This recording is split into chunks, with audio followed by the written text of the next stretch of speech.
So I'm with Caroline. She is on Fizzgig, Lagoon 450F, and they've been aboard for about a year and currently are in Wilmington, North Carolina, did you say? Correct. Okay, and so Caroline's going to tell us a little bit about their boat and some of their impressions about living on the Lagoon 450F and what their plans are. So Caroline, can you tell me a little bit about you and Fizzgig? Well, I have been a liveaboard cruiser now for, well, since 2015, and Fizzgig is our second boat, second catamaran. She's a Lagoon 450F, which means that she is the Flybridge edition of the Lagoon 450. So we've got a nice Flybridge. And we've been living aboard Fizzgig for the past year, a little over a year. We bought her in December of 2019. And she is like living in a condominium. It's a wonderful boat to be living aboard. She's very comfortable. And it's myself, my husband, and our teenage daughter, and a dog. And we all have our separate living spaces. And it's great. It has all the amenities. It's almost like living in a house, but we have to have the pump out boat visit us. Can you describe a little bit about the boat and what made you choose it? What were some of the attributes that made you choose to move aboard this one versus what was your former boat? Tell us a little bit about that transition. Our former boat was a 2006 Fontaine-Pajot Lavezzi, which was an absolutely great little boat. I would never discourage anyone from buying one, but the problem is my husband is 6'2", and there were only 2 places aboard that boat that he could stand up straight. It also had no air conditioning. And we spent a few seasons in the tropics in summer and decided that no air conditioning was not a good thing. So we decided we needed a bigger boat, something where my husband could stand up. I'm only 4'11", so that wasn't so much an issue for me. Fair. But something that he could stand up in and something with air conditioning. So we started looking around. We asked a broker in the Florida area if he could show us, my apologies, if he could show us around to all sorts of different catamarans. We wanted to look at everything from lagoons, leopards, other Fontaine-Pajots, to katanas, to privileges, anything in the area he could show us. And we decided on the Lagoon. The Lagoon has a really great layout. We have an owner's version, which means we have the 3-cabin version. It has, every cabin has its own separate head, own separate shower. That's separate and completely enclosed. And there is tons of deck space and tons of room for people to spread out and to have people aboard, which is another thing we wanted. We wanted to be able to have guests. And we decided on the 450. We knew we were going for something bigger. We decided on the 450 because after looking at boats from anywhere between other 40-foot catamarans up to 58-foot catamarans, I decided this would be the largest boat that I would be willing to comfortably single hand if I needed to. So these boats have crossed oceans, and we happened to find one that had the owner's layout and all of the amenities that we wanted. And so it kind of just worked out that way. So is there any, I know you've got the Flybridge, was that a big selling feature for you, or is there something specific that was the thing? It was one of those moments, the boat was on the hard when we went to go look at it. Honestly, we almost did not go look at it because our boat has kind of an odd thing that the broker, when he told us about it, kind of made us think maybe this wouldn't be the boat for us, and I'll tell you what that is in a second. Okay. But it was on the hard. They were doing work on it, and I walked into the boat, and it was one of those moments where, oh, this feels like home. The Flybridge is wonderful. The Flybridge is it's gives you absolutely great visibility when you're out sailing. You can see everything. We have a full enclosure for it, so we're pretty protected from the elements when we're up there. And it has a long bench seat, which is great because you can be at the helm and someone can sleep next to you if they need to, or you can have 4 or 5 people sitting up there with you at the helm. You don't feel like you're separated. And I know that some people, because there's a sport top version of this boat as well, where the helm is not separated. You could be out in the cockpit and you're right next to the person at the helm. We have our VHF is set up with a wireless handset and in our salon, so we can use it as an intercom to communicate back and forth. So you're never really alone up there. That's cool. So tell us about the unusual aspect of your boat then. Oh, in the 2 aft cabins, we have ceiling fans. They are actual 12-volt ceiling fans. Do they work? They work. They work beautifully. They move air wonderfully. You open up a hatch, and because they cover the hatch, you get air. They bring in air, and they're energy efficient. They're quiet. They're just something I didn't even know existed before I saw this boat. But the previous owner said he got to the Bahamas and he had to have them in there. So with lagoons, because they are a production boat, there are, especially on the used market, there's all sorts of different configurations. And there's the 4 cabin version, which usually people call them charter versions. We've got the owner's version, which is the 3 cabin version. And then every person who bought it new has the options for putting in air conditioner, different types of generators, washers, dryers, all sorts of different things. So if you're going to look for one on the used market, again, there's just all sorts of options and different configurations. One thing with our boat is the previous owner, I think when he bought it from the factory, just checked all of the available options. So everything's there. Everything's there. We have a dishwasher, which I swore when I got the boat, I opened it up and said, this is just where I'm going to store dishes, but I actually use the dishwasher. It's more energy efficient than washing dishes by hand. Oh, wow. So it's, the boat was, the previous owner sailed it over on the Ark. So it's crossed oceans already, and it came pre-configured with all of the handholds and blocks for various sail configurations and everything. So we kind of got lucky in that we got a boat where we didn't have to add on a whole lot of things. That is nice. It is nice when they're the right things that are already there and they're in good shape. So have you changed anything? Has there been anything you felt you needed to change or that you plan to change? So the big thing that we did, probably the biggest change, is the electrical.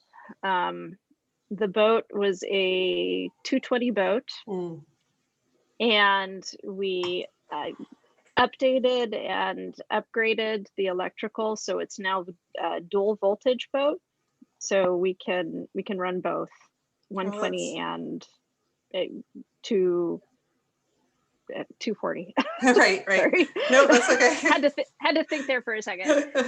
And a big part of the reason that we kept the dual voltage is because A lot of our major appliances like the dishwasher, washer dryer, our water maker, our AC units are things that we didn't want to have to replace in our generator, but all run off of the European voltage. But at the same time, because we're, at this point, primarily in the US, and all of our convenience things run on AZ120, we wanted to make sure we could do both. So Makes that was sense. probably the biggest thing. The other thing we did is that enclosure for the Flybridge, we had that made. Not a lot of these come with those enclosures, and they are something that you pretty much have to have made. So that would be the biggest thing. Otherwise, there's little things that I feel like anyone who buys a used boat, there's always going to be things that you want to change. Like I put in a spice rack. Yeah, those are mandatory. So tell me about a little bit about sailing and being out on the boat. You're pretty tiny, and you said that you feel comfortable single-handed. So maybe start with that. How is it for you running the boat? It's good. I don't think, just because of its size, I wouldn't classify it as a really good beginner boat if you're new to sailing a catamaran, especially if you're going to go cruising and be out on the open ocean. We sailed from Seattle down through Central America, through the Panama Canal, and we've ended up here. So we've been out in all sorts of conditions, and gain that experience on our smaller boat. This boat, she actually sails really well. The comment I make to my husband is I was pleasantly surprised, because everybody said, oh, that's going to be so slow.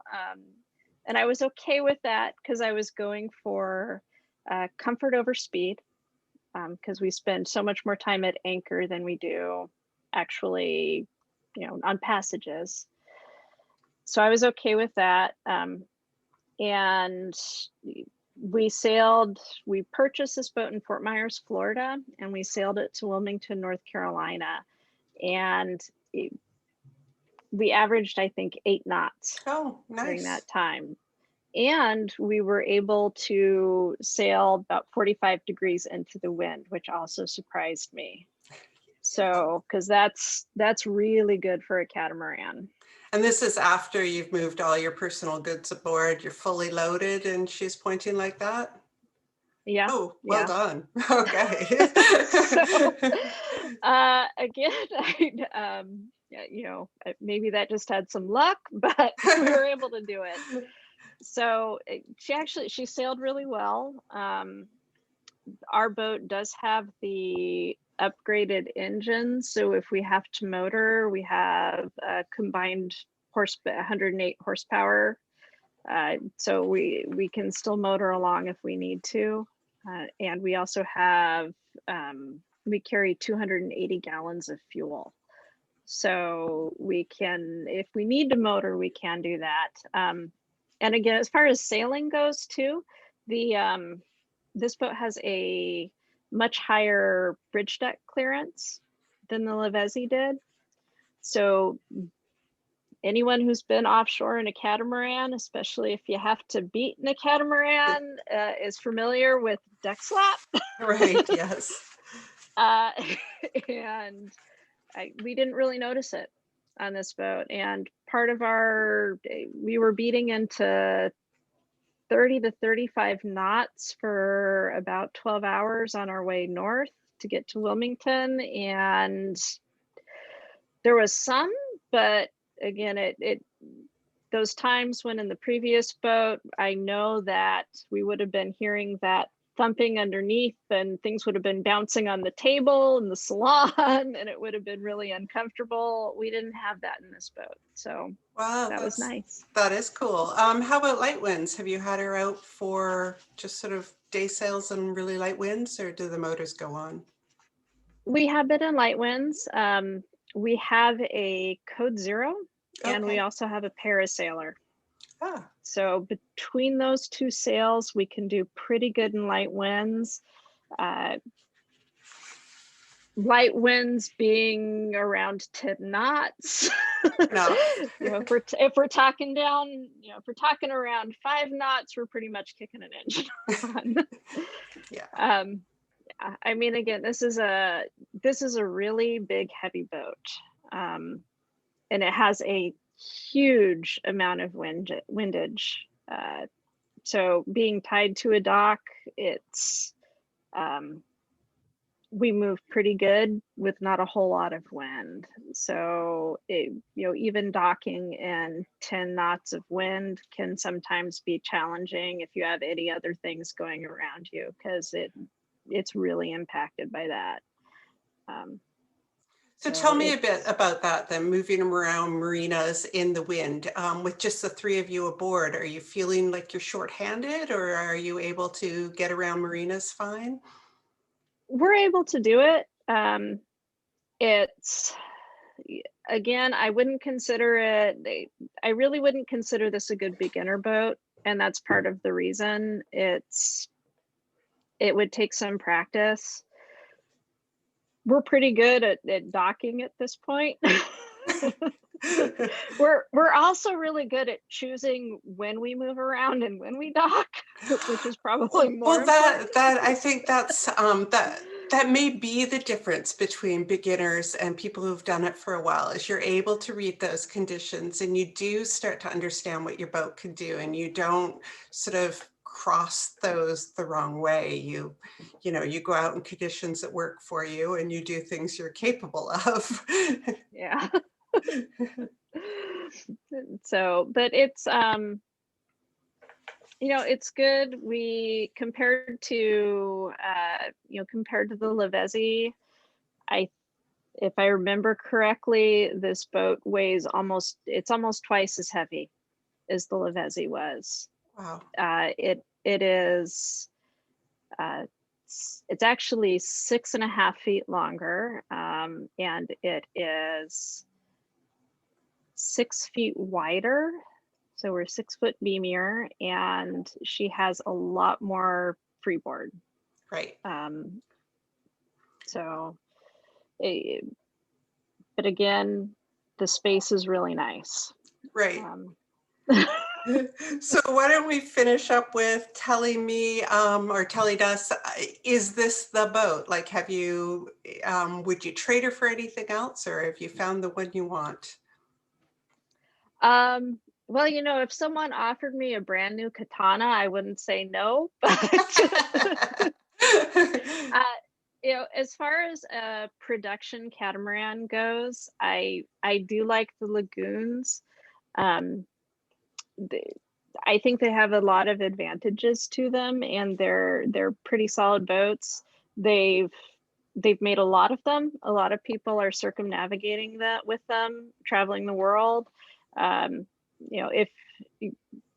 If you're doing the Caribbean, if you're going to kind of do the milk run, do Pacific, South Pacific, any of those, I think they're absolutely great boats. Again, having a production boat like this, there's huge communities of owners, so it's easy to find help and resources if you have a problem. All boats have problems, but and probably the only downside is, and this is coming from someone who's based out of the United States, they are European boats. It's a French boat, so occasionally you do have to go on parts hunts because everything's metric, and occasionally you will have to buy something from Europe, and that's the same thing with the Fontaine-Pajot. And that's a really good point. Is there anything else that you feel like is an important point to make about the boat? No, nothing comes to mind. Again, they're good boats. There's lots and lots of YouTube channels and places where people have Lagoon 450s. So if you want to get a better idea of what one looks like inside, there's lots of places you can go. When we were Our sales process for this boat took a little longer than they normally do for a few reasons, but during that time we binge watched a YouTube channel on a 450 and that helped. So That's neat. Well, thank you so much, Caroline. I really appreciate you spending the time speaking to us.